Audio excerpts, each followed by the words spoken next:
que isso? Por que aquilo? Muitas vezes nos perguntamos por quê. E talvez por uma atitude mais conformista, você escuta às vezes de alguém, não é por quê, é para quê. E eu confesso que muitas vezes na minha vida eu não consigo enxergar a diferença entre por quê e para quê, quando você quer uma resposta. Era uma noite, já quase madrugada de segunda-feira, quando me ligaram em casa dizendo que um ente querido que eu amava havia falecido. E correndo ali para o hospital, eu escutei da viúva. Talvez não tinha consciência que ainda era uma viúva. Por quê, eu? Por quê? E muitas vezes essa pergunta ronda a nossa mente. Por quê? Quando muitas vezes alguém me procura, me pergunta, por que isso? Por que eu estou passando por essa situação? Por que isso dói? Por quê? Eu queria ter respostas para as muitas perguntas. Nós temos às quartas-feiras o Pergunte para a Bíblia. E confesso que, às vezes, eu, junto com os irmãos que ali estão, nós olhamos um para o outro e damos risada. Falei, qual a resposta da Bíblia para isso aí? Que estão perguntando, né? Fizemos uma vez aqui com as crianças, né? Para as crianças fazerem perguntas. E, gente, pergunta de criança é pior que sabatina de presbitério. Quando eu fui sabatinado pelo presbitério para me tornar pastor, e às vezes nós sabatinamos alguns candidatos, hoje eu me vejo do lado de cá, eu dou risada, né? Mas foram 4 horas ali, né? 2 horas a primeira, né? Mais 2 a segunda, uma para ser licenciado, outra para ser ordenado pastor. E as perguntas vinham e a gente treme, porque querem saber da vida da gente, nossas convicções teológicas, mas nada se compara a um acampamento, a um momento aqui com as crianças. Quando as crianças falam, por exemplo, pastor, se Deus sempre existiu, quem criou Deus? É aquela pergunta assim, né, desse nível. Como alguém sempre existiu? Porque se Deus criou todas as coisas, e aí você fala, Deus sempre existiu. Eu lembro quando minha mãe dizia isso, eu ficava muito bravo. Como alguém sempre existiu? Tudo tem um começo. Eu nasci, tudo começou. E é interessante quando nós lidamos, às vezes, com algumas questões que nos incomodam da vida. Por quê? Quando Jesus vai entrando na cidade, os discípulos perguntam, porque avistaram um homem cego, quem pecou? Foi ele, os pais dele, para que ele nascesse cego? Perguntas difíceis. Os fariseus, às vezes, articulavam perguntas para tentar pegar Jesus. E é interessante que aqui Jesus, nesse texto que nós vamos ler, ele faz perguntas. Ele quer arguir, né, sobre o que está acontecendo. Eu não sei se você já esteve em alguma roda. Tem gente que chega em roda de maneira mais discreta, né? Então, está aqui conversando, eu, Fábio, Timóteo, Marcos e Derlene, discutindo acerca das questões da vida, em quem você votou, quem você acha que vai ganhar. E aí chega aquela pessoa na roda que é mais discreta. Vai chegando, fica quietinha, e, de repente, ela está participando da conversa. Tem aquele que chega um pouquinho, né, já mais assim, um pouquinho mais ousado e... Olha, escutei o que vocês estão falando, né? E tem aqueles que chegam assim, no momento, sem cerimônia, né? O que vocês estão falando aí? Né? E é mais ou menos isso que acontece num evento com o Senhor Jesus, quando ele chega a um lugar. Né? Jesus, então,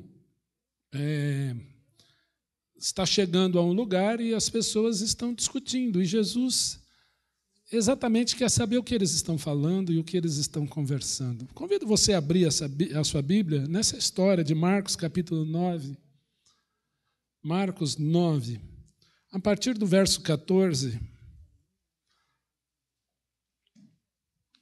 Marcos 9, 14. Eu gosto muito desse texto. É um evento que aconteceu na vida do Senhor Jesus, que tem muito a ver conosco. Por incrível que pareça, muito a ver conosco. Há muitas coisas que nós podemos aprender daí.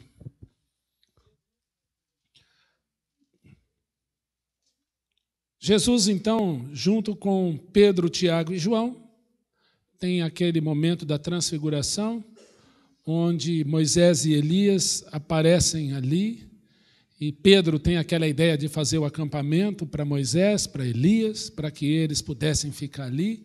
Pedro fica extasiado com aquilo que ele está vendo. Ninguém apresentou Moisés e Elias para Pedro, e Pedro quer fazer, então, aquele momento ali, quer eternizar aquele momento.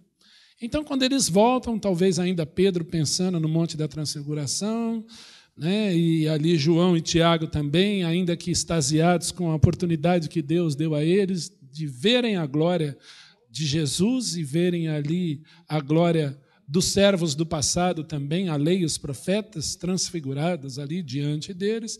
E quando eles, então, Pedro, Tiago, João e o Senhor Jesus se aproximam dos discípulos, em Marcos 9,14, viram numerosa multidão ao redor e que os escribas discutiam com eles. Então, numerosa multidão, Pedro, Tiago, João e Jesus ali observando aquela situação, os escribas discutindo com os outros discípulos.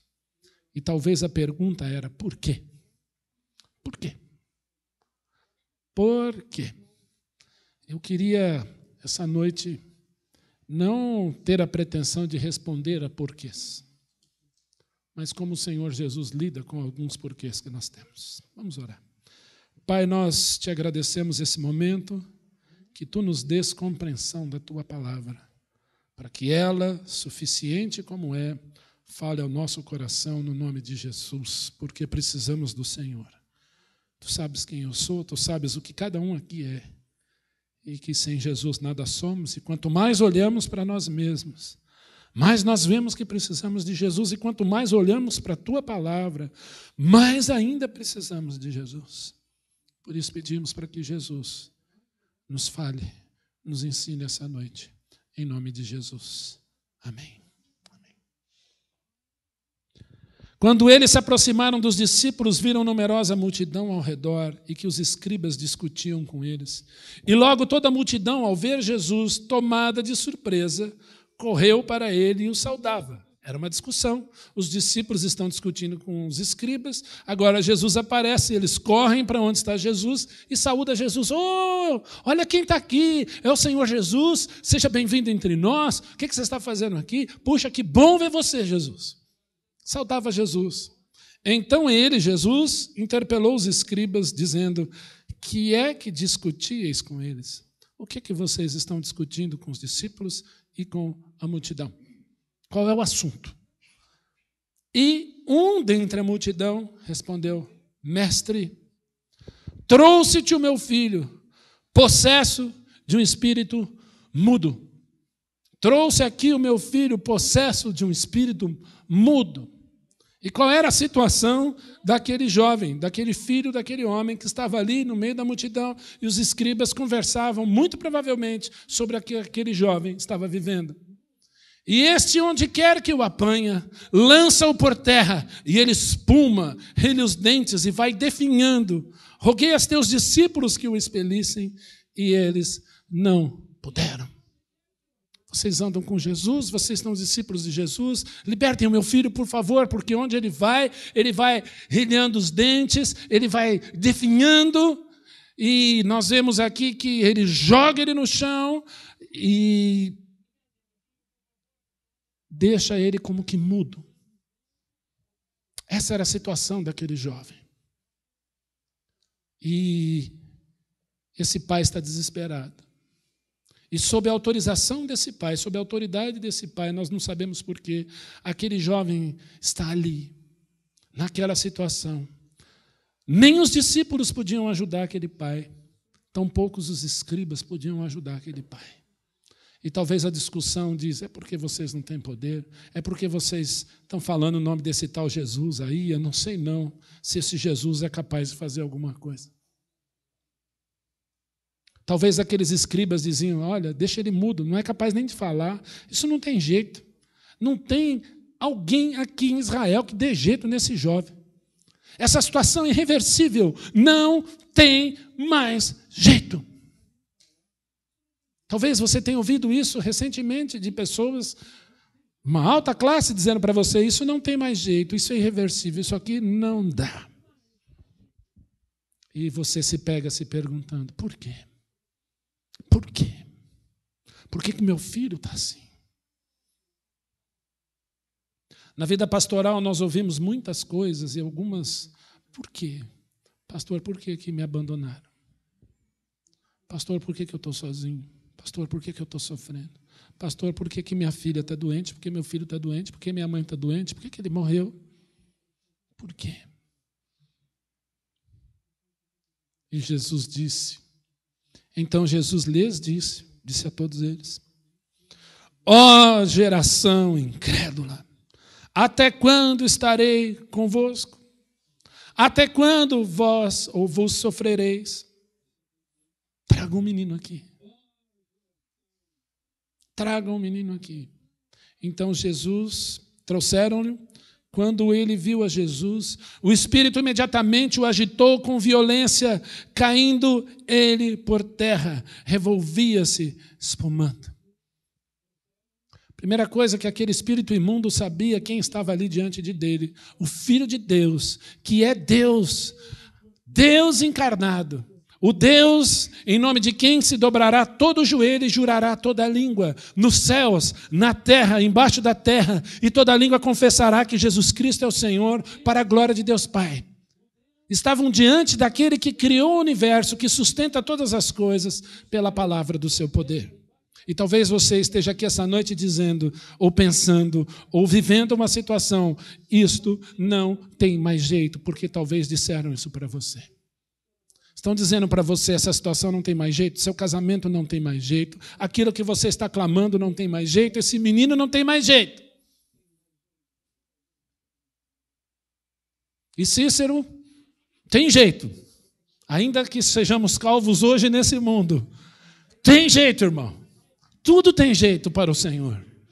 Aleluia, toma posse. Tudo tem jeito. Tudo tem. E é mais interessante que aquele jovem, então, está ali, possesso daquele espírito. E aquele espírito, quando, através do corpo daquele jovem, avista o Senhor Jesus, cai ao chão, vendo em Jesus Cristo a autoridade sobre ele. O que é mais bonito aqui é que o Senhor Jesus podia ter dado uma ordem de cara. Mas Jesus é de uma sensibilidade tão grande, de um amor tão grande, que a pergunta de Jesus ela é maravilhosa. 21, perguntou Jesus ao pai do menino, há quanto tempo isto lhe sucede? E o pai responde, desde a infância. Há quanto tempo ele é assim? Há quanto tempo vocês vivem essa agonia? Há quanto tempo vocês vivem esse problema? Eu tenho plena certeza que Jesus, como Deus, sabia quanto tempo. Eu nunca tive dúvida disso. Mas é aquela pergunta de quem se importa. Quanto tempo você está assim, meu irmão? Há quanto tempo você está sofrendo isso? Há quanto tempo você está vivendo essa agonia, essa dor, essa dificuldade? Há quanto tempo você sofre por essa situação?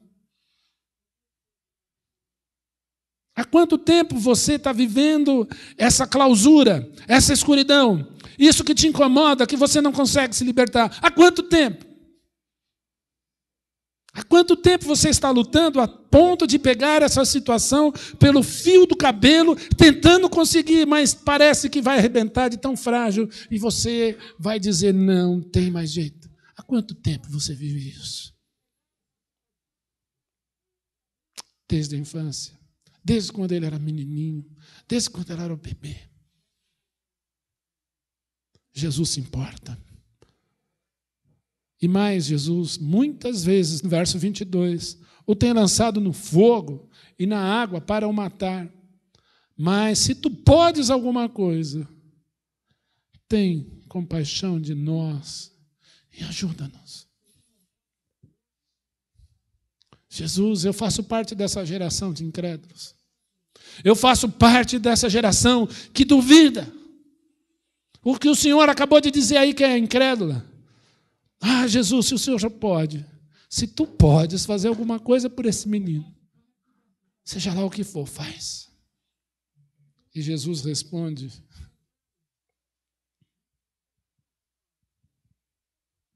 se podes, Você quer saber se eu posso? Tudo é possível àquele que crê. Tudo é possível ao que crê. Eu, Ion, quem dera tivesse respostas a todos os porquês. Quem dera eu soubesse dissertar com facilidade sobre todos eles, um por um. Confesso a vocês que eu não sei. Muitas vezes no gabinete pastoral eu simplesmente ouço. E às vezes eu digo, eu não sei. Quem dera eu pudesse dar de pronto apenas um toque rápido e saciar todas as inquietações. Mas eu não posso. Quem dera estalar os meus dedos e resolver tantos problemas, tantas crises financeiras. Quem dera eu pudesse arrumar casamentos. Quem dera. Mas eu não posso. Trazer afastados para o convívio, para o seio da igreja. Quem dera. Mas eu não posso. Quem dera pudesse resolver as minhas próprias frustrações. Quem dera. Quem dera. E não ver no corpo de Cristo falta de compromisso, ingratidão, e por aí vai, a lista é grande. Quem dera com uma simples palavra ou com uma simples oração eu pudesse impedir a morte de gente, curar pessoas, ressuscitar entes queridos. Quem dera pudesse estalar o dedo com uma simples oração e avivar como nunca a igreja de Cristo. Quem dera. Essa semana no Iraque, irmãos em Cristo foram condenados à morte, à execução sumária, por decapitação, por professarem o nome do Senhor Jesus Cristo. Irmãos protestantes, irmãos crentes e cristãos católicos também, por professarem a fé em Jesus. Infelizmente. Crianças sendo crucificadas por professarem a fé em Jesus. Quem dera eu pudesse estalar os dedos e impedir essa matança. Eu simplesmente oro, crendo que, Jesus, se tu podes. Quem dera ver esses irmãos louvando, cantando em suas igrejas, porque se eles pudessem estar lá, nas igrejas dele, louvando, com a mão para cima, plenos pulmões, cantando como nós cantamos aqui, eles estariam, você pode ter certeza disso. Quem dera. Quem dera a igreja brasileira despertasse, acordasse, gritasse, fosse às ruas e dissesse, somos de Jesus, amamos o Cristo que morreu, ressuscitou, Ele salva, Ele ama, Ele transforma, Ele leva pecadores arrependidos para o céu. É isso que eu espero ver aqui no dia 1º de novembro. Quem dera fosse todo sábado. Mas é isso que nós esperamos. Quem dera. Quem dera ver a igreja brasileira gritando, somos pela família. Amamos a família, instituição de Deus. Cremos na família como projeto de Deus. Somos pelo caráter de Deus e queremos ganhar almas para Jesus. Quem dera. Quem dera. Continuando o texto aí. Imediatamente, verso 24, o pai do menino exclamou, e exclamou com lágrimas. Aí é uma fé paradoxal, para quem não sabe, com duas faces, uma que parece que contrapõe a outra. Olha aí.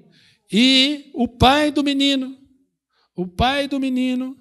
exclamou em lágrimas, eu creio, Jesus, que tudo podes, mas ajuda-me na minha falta de fé.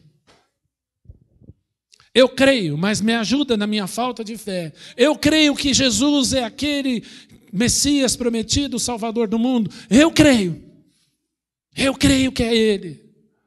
Mas ajuda-me, Senhor, na minha falta de fé. Mas eu não creio o suficiente. Eu creio, mas eu não creio o suficiente. Eu creio que o Senhor pode todas as coisas. Mas eu creio que o Senhor não me abandona, que o Senhor me ama, mas eu tenho dificuldade em crer que aquela situação da minha vida seja reversível.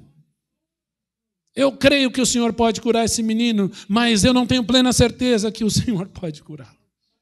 Quantas vezes você viveu isso? Quantas vezes você vive isso? Essa era a angústia desse pai. Ele foi para a pessoa certa, na hora certa, fez o pedido certo. Sabia que era só Jesus que podia fazer isso. Mas a sua fé era pequena, não era tão grande assim. Senhor, o Senhor é aquele que pode. Ajuda-me na minha falta de fé. Alguns aqui conheceram o irmão Natan Aninska, pastor da Igreja Batista, judeu nascido em Jerusalém, que já mora com Jesus há alguns anos. Pastor Natan estava com a esposa doente no hospital. E ali fomos conversar com ele, ele já com idade. Ele se ajoelhou sobre a cama e orou pela esposa. A esposa já bem doente naquela UTI, ele dizia: Senhor, a minha esposa já tem idade, a minha esposa é tua. A minha esposa está com uma doença avançada que parece ser irreversível. Mas eu não duvido do teu poder de curá-la agora, no nome de Jesus. Eu não posso duvidar do teu poder de curá-la e do teu poder de levá-la, se o Senhor assim o quiser. Eu creio nas duas coisas. E bendito seja o nome do Senhor. Falei, puxa vida, esse homem já me ensinou tanta coisa. Até a esposa morrendo, ele ensina. Me ajuda na minha falta de fé. Vendo Jesus que a multidão concorria, repreendeu o espírito imundo, dizendo-lhe, espírito mudo e surdo, espírito que impede esse jovem de falar e que impede esse jovem de ouvir a tua palavra. Eu repreendo, eu te ordeno, sai desse jovem e nunca mais tornes a ele.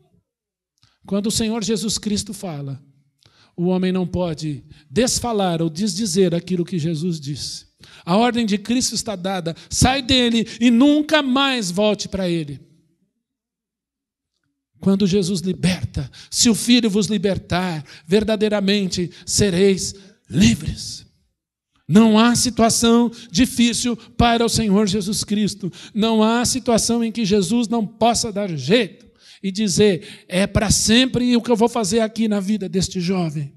O que vem a mim de modo algum lançarei fora, e ninguém os arrebatará da minha mão. Eu e o Pai somos um.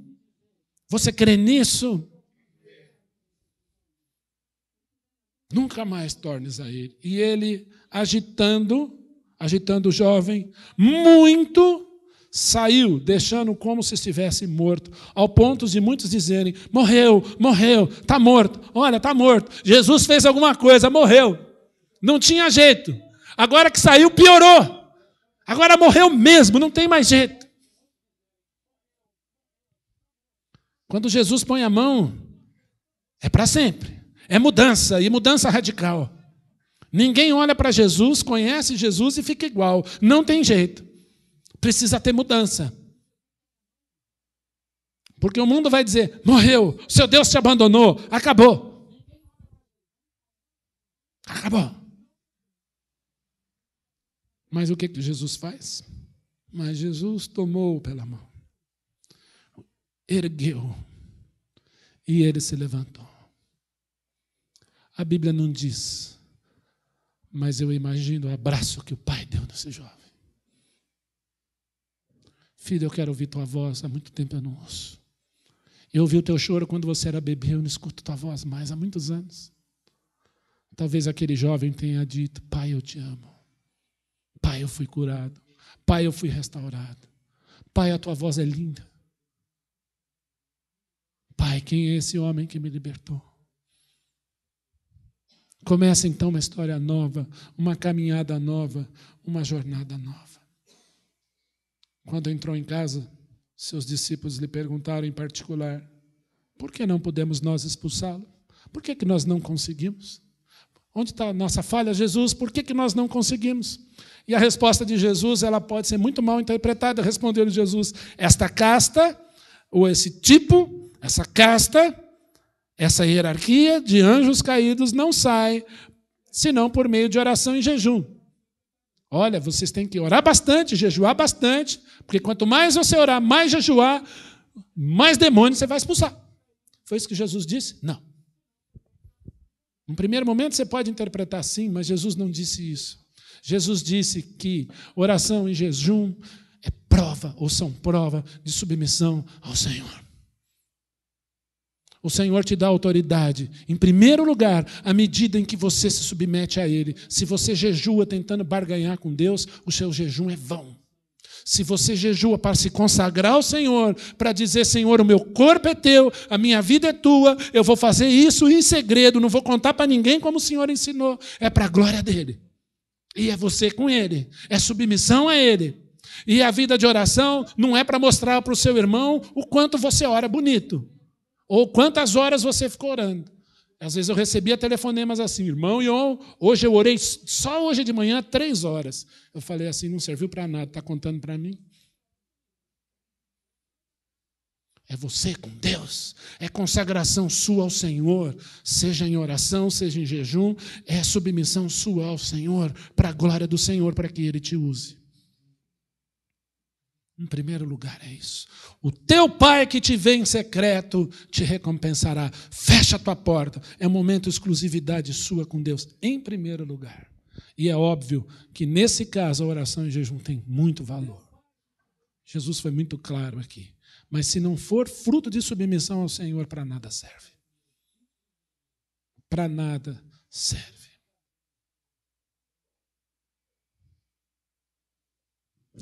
Eu queria que você pensasse nessa frase desse pai. Senhor, ajuda-me na minha falta de fé. Eu creio. Ajuda-me na minha falta de fé. Quem dera eu tivesse respostas para tantas coisas, tantas indagações suas, que às vezes me chegam. Quem dera. Quem dera eu pudesse fazer alguma coisa. Quantas vezes eu digo, eu só tenho Jesus para oferecer. Há um cântico que o conjunto vai cantar agora que diz que eu não quero viver para mim mesmo. Vou pedir para você ir lá.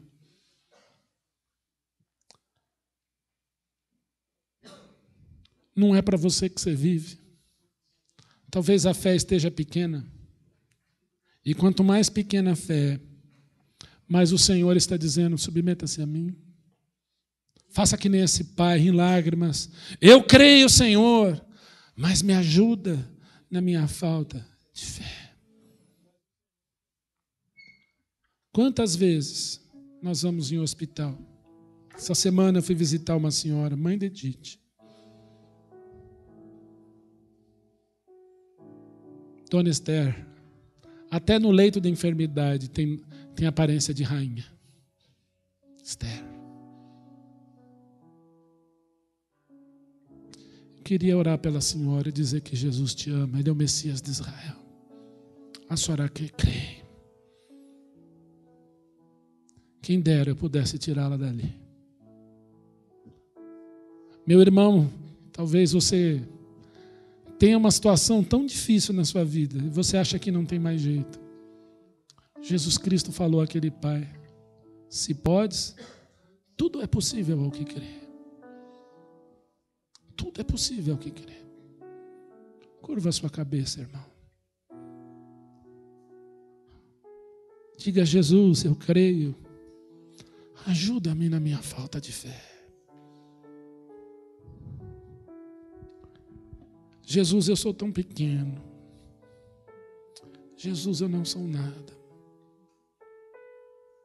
Jesus, se há alguma glória aqui, alguma, qualquer que seja, ela é tua. Se há alguma força aqui nesse lugar essa noite, ela é tua e não nossa. Se há alguma beleza aqui, Senhor, nessa noite, ela é tua e não nossa. Se há alguma vida, algum mover, algum respirar aqui essa noite, é teu, Senhor, e não nosso. Se há alguma virtude aqui, Senhor, essa virtude é tua e não nossa. Se há qualquer coisa nesta igreja que achamos que é, que significa que pode ser, tudo é teu e nada nosso, porque ninguém aqui sem Jesus é alguma coisa. Senhor, eu não tenho resposta, Senhor. Muitas vezes eu digo, eu não sei. Muitas vezes, Senhor, eu não sei como agir, tu sabes. Senhor, eu não sou sábio o suficiente, Senhor. Senhor Jesus, eu não tenho respostas. Eu não tenho poder, mas o Senhor tem. Ajuda-nos, Senhor, na nossa falta de fé. Porque Tu és Senhor, e nós nos colocamos diante de Ti. Ó Jesus de Nazaré, dizendo que não há causa impossível para Ti. Não há dificuldade demasiada, Senhor, para Ti. Eu creio, ajuda-me na minha falta de fé. Assim oramos, no nome de Jesus. Amém. Fique em pé, vamos cantar esse cântico. Faça desse cântico a sua oração, em nome de Jesus.